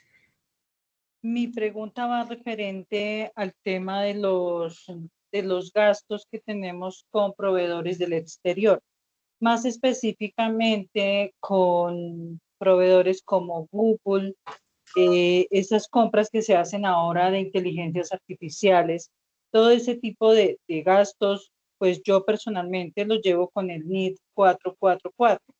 Pero entonces estaba viendo hoy, justamente acá en la capacitación, pues que esto ya no se puede manejar de esta forma. No sé cómo conseguir el número tributario de esas empresas y en dónde lo puedo conseguir. A ver, hay empresas muy grandes que uno puede conseguirlo, la OCDE, de los países que pertenecen a la OCDE, tiene un link, se los puedo compartir, pero en este momento no, pero se los haría llegar acá por medio de Cultura Financiera. Tiene un link para consultar algunos NIT, pero son empresas grandes generalmente, y seguramente Meta va a estar dentro de esas empresas que tienen el número de identificación tributaria. ¿Cómo conseguirlos? Es prácticamente buscar por correos, por medio de un teléfono. La verdad es complicado, y sé que es complicado para muchas empresas que simplemente nos venden por internet, que ni siquiera tenemos un contacto con las personas. Nos toca buscar las formas de buscar un contacto de correo, un teléfono de las empresas. Algunas empresas tienen representación en Colombia como una presencia significativa o cosas así, porque inclusive Meta he visto que ya está cobrando el IVA en Colombia, ¿no? Entonces, ya algunas empresas seguramente nos va a quedar más fácil conseguir esa información. Pero sí, la verdad, no es una tarea fácil, es una tarea que nos toca ingeniárnoslas como contadores, poner a nuestro auxiliar a que haga esa labor de buscar esa información.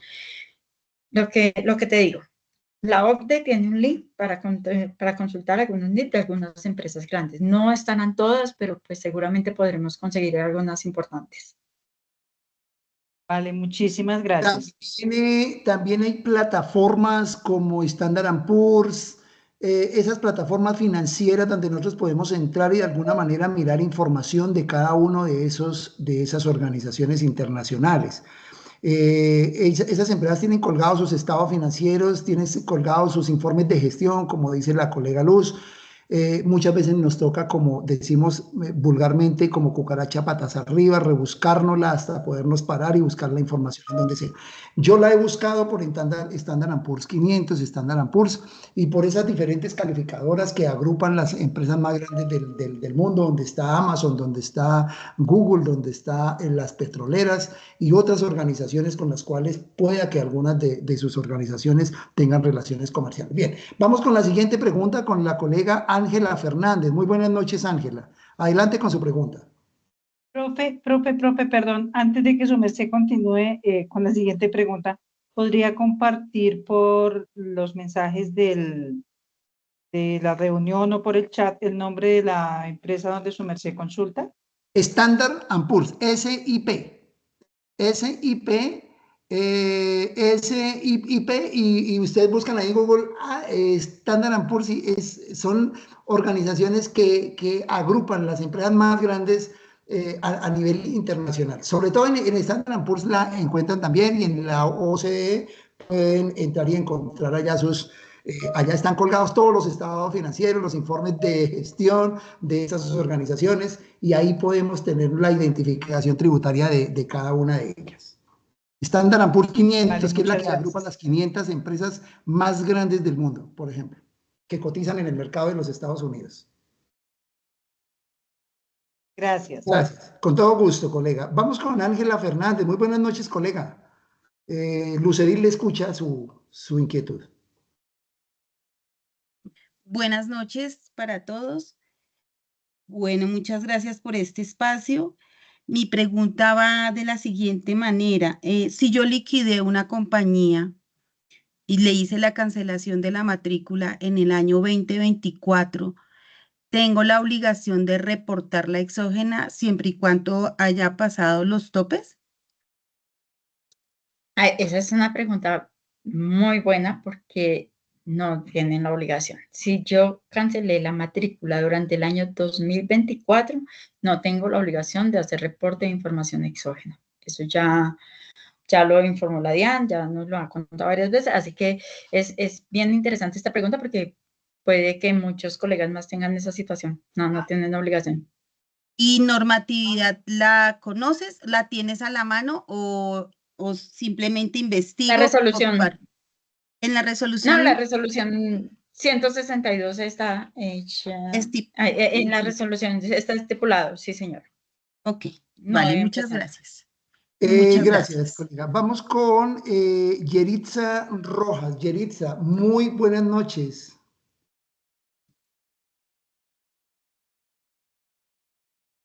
Colega Yeritza, muy buenas noches. Escuchamos su Muy buenas inquietud. noches para Por todos, favor, sí, formúlenos señor. la ¿Me pregunta. escuchan? Sí, señora, le escuchamos fuerte y claro. Gracias. Gracias, muy amable. Es que tengo una duda referente a las juntas de acción comunal. ¿Cuál es la condición o, digamos, en qué condición ellos están obligados a presentar la exógena? Porque como ellos son entidades sin ánimo de lucro.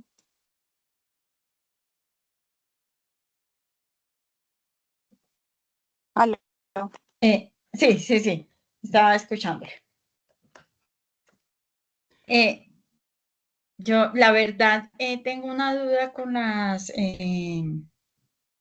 juntas de acción comunal.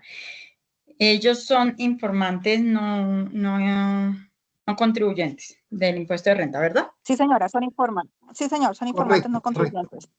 Sí. No, yo solamente quería estar segura del tema.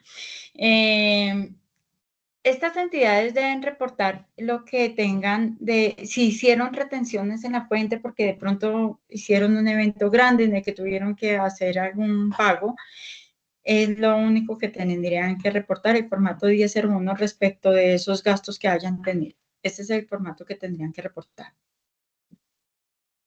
Solamente cuando hacen el proceso de retención, más no, digamos, superan topes de ingresos o algo así en específico. Digamos, por conceptos de convenios. Claro, es que estas entidades pues tienen que reportar. Toca ver todos los datos, ¿no? Si tuvieron unos ingresos superiores a los 112 millones de pesos que nos dice la resolución, pues tendrán que entrar a reportar pues los formatos que correspondan, el 1001, el 1004, el 1007 de ingresos. Pero si solamente es un tema puntual sobre unas retenciones que practicaron o algo, pues solamente será el 1001. Hay que tener en cuenta los topes siempre, claro. Bueno, muchas gracias, mi amable. Es que como la responsabilidad, digamos, tributaria está, pero hay una confusión con las juntas de acción comunal porque algunos colegas dicen que independientemente que como está la responsabilidad, deben reportar, o sea, deben presentar la exógena, así no haya cumplido con los topes, así no haya el proceso de retención. Entonces, digamos que hay como una controversia o, digamos, una desinformación hacia las juntas de acción comunal, como en ese sentido. Por ser agente de retención, sí debes evaluar el literal que te habla sobre los agentes de retención. Sí debes evaluarlo, ese literal. Por eso yo decía, gracias Marcela, creo que fue quien intervino, gracias Marcela. Es verdad, si yo solamente soy agente de retención y no cumplir los topes, debo reportar el 1001 necesariamente, porque pues en el 1001 tengo que decidir si hay una retención o si tuve algún gasto. Ese es el que debo reportar sí o sí. Pero si además cumplí topes, debo reportar los demás. Eso es importante. Siempre los topes son nuestra base para ver si debo o no debo reportar y cuáles voy a reportar. Bien, muchas gracias. Vamos con un par de preguntas más para darle cumplimiento a nuestro horario planeado, que se cierra a las 9 de la noche. Marisela. Bueno, Claudia Marcela, creo que Yerisa, por favor, bajar la mano. Claudia Milena González. Muy buenas noches, Claudia Milena. Adelante con su... Gracias, buenas noches y mil gracias por este espacio. Mi pregunta va de cara al formato 1007 y pues pido excusas si ya han hecho esta pregunta, pero pues tuve problemas al ingresar. En la resolución 165 de cara a factura electrónica indica que si pues un cliente no solicita factura electrónica a nombre propio, pues uno debe enviar a la DIAN el 12 veces 2 y la palabra consumidor final. En el 1007 yo debo asimismo reportar el NID 12 veces 2 y consumidor final, o estas ventas van a cuantías menores. Sí, de hecho es el mismo cuantías menores. Creo que no son 12 veces 2, son 9 veces 2 con el código 43 y se reportan en el 43, 9 veces 2 y acumulo todos los ingresos que no puedo identificar porque mi comprador no quiso darme los datos. Ok, gracias. Bueno, con todo gusto, por favor, bajan la mano, Claudia Milena y Yeritza. Vamos con la última pregunta para dar ya finalización, con todo el respeto, excúsenos para ser responsables con el tiempo, al colega que al inicio, pues en buena hora nos hizo un comentario en cuanto al inicio, por respeto aquí a los asistentes. Lo que pasa es que en ese momento estaban que escribían que no habían podido ingresar y en aras de darle como ese espacio y permitirle a las personas que no se quedaran por fuera de nuestra introducción. Entonces se esperó un momentico. Bien, entonces vamos con a quien no se les ha dado la oportunidad, Marisela Ocampo. Muy buenas noches. Hola, buenas noches. Y nos formula la pregunta. Buenas noches, muchísimas gracias. Bueno, mi duda es respecto al reporte de ganancia ocasional. Nunca he reportado una ganancia ocasional, pero es la primera vez que tengo un caso. Tengo un cliente, persona jurídica, que vendió un vehículo que tenía en su poder por más de 2 años. Lo vendió en 48 millones el año 2024 y en su patrimonio ese vehículo para el 2023 está en 50 millones. Entonces, pues ahí no habría ganancia ocasional a pagar, impuesto por ganancia ocasional, pero no sé cómo se debe reportar eso en exógena. Si me puedes dar una claridad, te lo agradecería. A ver, el tema de los ingresos siempre nos debe coincidir el valor que reporte en renta, toda la suma de ingresos, con el valor que reporte en exógena. Entonces, si yo voy a reportar en mi renta el 48 millones, que sería lo máximo que podría reportar, y lo voy a reportar 48 millones como costo, como ingreso, perdón, debo reportar los 48 millones. Es el valor a reportar. Ese es yo lo vendieron en 48 y el costo está en 50 en el patrimonio. Entonces ahí como costo llevo los mismos 48. No te entendí ahí. Sí, porque es que el tema en renta es que yo no puedo dar ganancias, pérdidas ocasionales por venta de esos activos. Entonces, listo. No puedo reportar más que 48 millones. Ok, pero sí, entonces me da 0 y ahí ¿cómo reporto eso en exógena? ¿En qué formato? ¿O tiene un formato especial o no?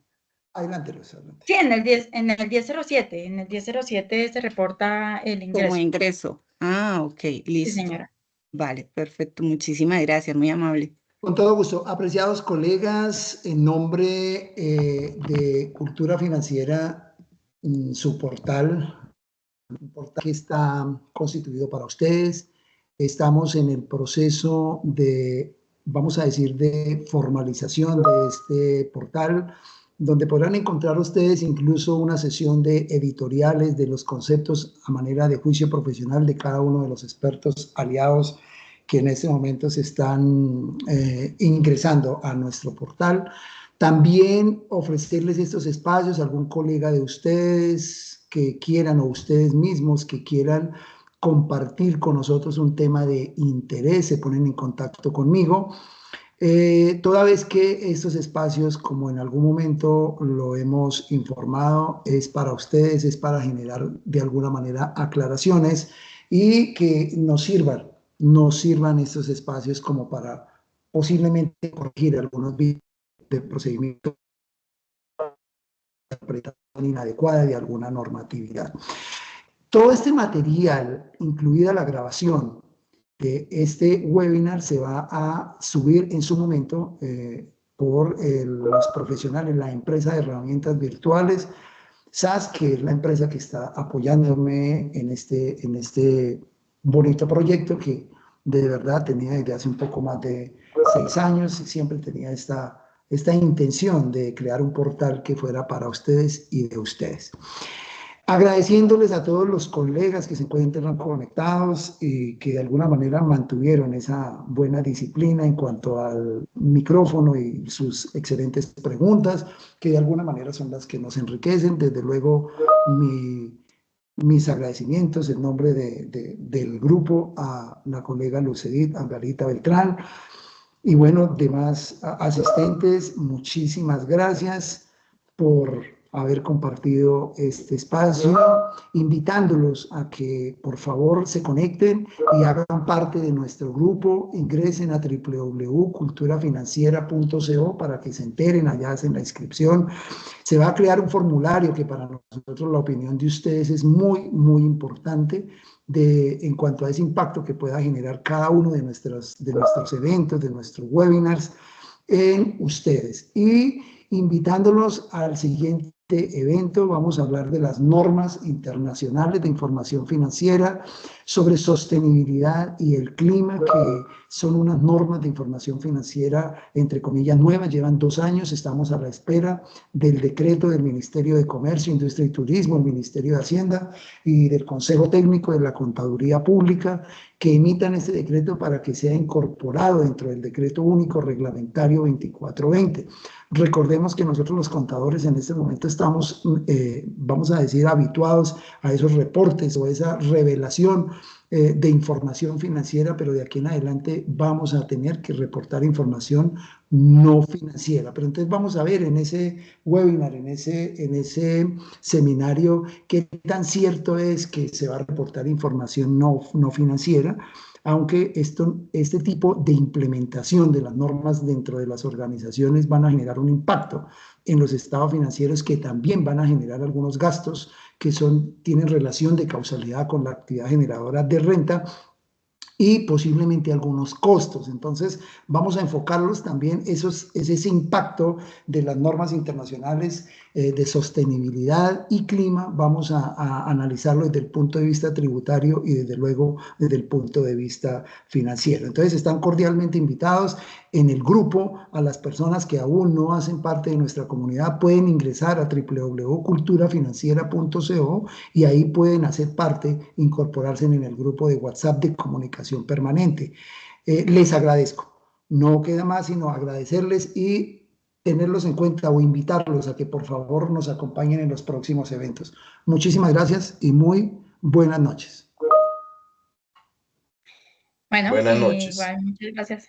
Muchas gracias a todos por este espacio y que Gracias por descansen. todo, gracias, hasta luego. Muchísimas gracias, muchas gracias. Feliz noche. A ustedes con mucho gusto.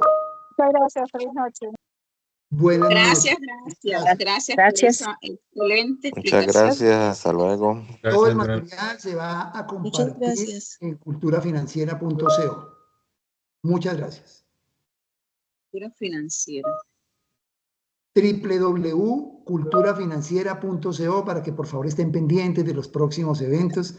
Vamos a tratar de hacer eventos en doble jornada en el horario habitual en el cual estamos, pero también vamos a hacer algunas jornadas en horas de la mañana porque algunos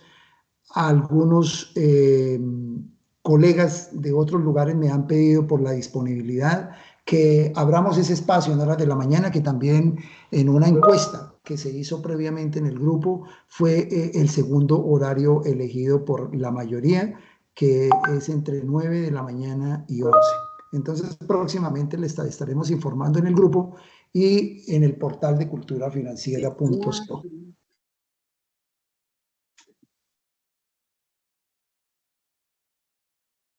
Muchas gracias, feliz noche. Muchas gracias para todos. Dios me los bendiga. Gracias. Muchas gracias, buenas noches. Muy buenas noches. Muchas gracias. A ustedes, muy amables. Buenas noches. Igualmente. Gracias, feliz noche, bendiciones. Con todo gusto, muchísimas gracias. Gracias, gracias. Que pasen muy buena noche. Gracias. Igualmente, bendiciones. Doctor Otto, muchísimas gracias. Nos veremos en otra oportunidad. Gracias. Con todo gusto, estimado colega, y gracias por sus buenos comentarios. Muchas gracias, profesora Luz Ede y profesor Otto. Hasta luego. Gracias, colega John. Buena noche. Gracias.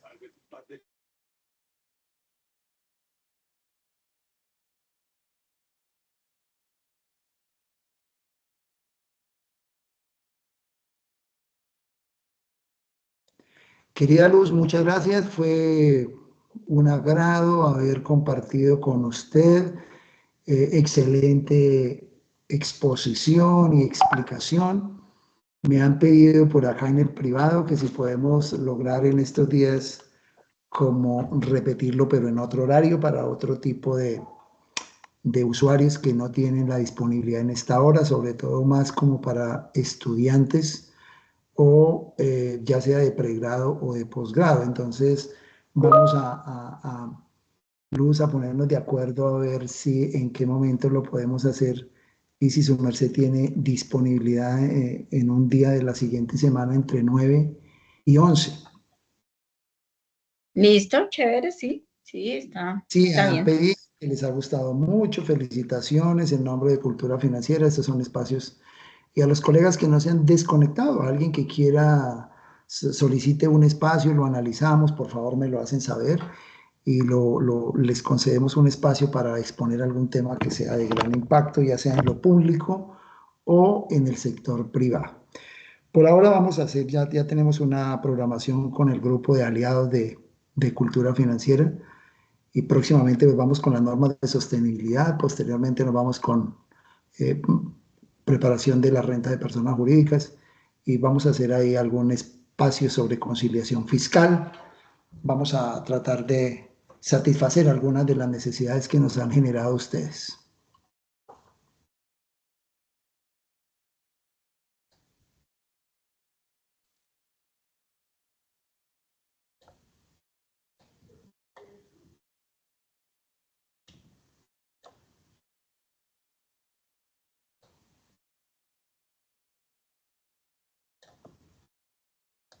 Bueno, Otto, muchas gracias por todo y entonces hablamos. Sí, vamos a desconectar, pues nos da pena aquí con los compañeros, con los colegas. Voy a parar la grabación en este momento, deseándoles éxitos en sus labores profesionales.